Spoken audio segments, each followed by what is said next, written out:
रहमतुल्लिल आलमीन सल्लल्लाहु अलैहि वालिहि वसहबिहि वसल्लम और बूढ़ी औरत। एक मर्तबा का वाक़या है कि मक्का मुकरमा में एक बूढ़ी औरत रहती थी जो हज़रत मोहम्मद सल्लल्लाहु अलैहि वालिहि वसहबिहि वसल्लम शदीद नफ़रत करती थी।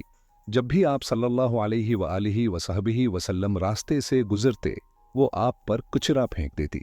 आप सल्लल्लाहु अलैहि वालिहि वसहबिहि वसल्लम बग़ैर गुस्सा किए खामोशी से अपने कपड़े झाड़कर आगे बढ़ जाते और कभी उस औरत को बरा भला न कहते। कुछ दिन गुजर गए और अचानक वो औरत नजर आना बंद हो गई।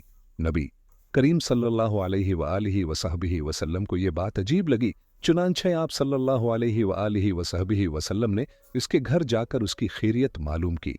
पता चला कि वो शदीद बीमार है और कोई उसकी देखभाल करने वाला नहीं। हुजूर इकरम सल्लल्लाहु अलैहि वालिहि वसहबिहि वसल्लम ने उसकी तीमारदारी शुरू कर दी, इसकी ज़रूरियात का ख्याल रखा और उसकी खिदमत की। बूढ़ी औरत हैरान हो गई कि जिस शख्स को वो रोज़ाना तकलीफ पहुंचाती थी, वही आज उसकी देखभाल कर रहा है। जब वो सेहतमंद हुई तो रोते हुए कहने लगी, मोहम्मद, आज मैं समझ गई हूं कि तुम वाकई अल्लाह के सच्चे नबी हो। तुम्हारा अखलाक और सब्र ही तुम्हारी सच्चाई की सबसे बड़ी दलील है। ये कहकर उसने इस्लाम कबूल कर लिया।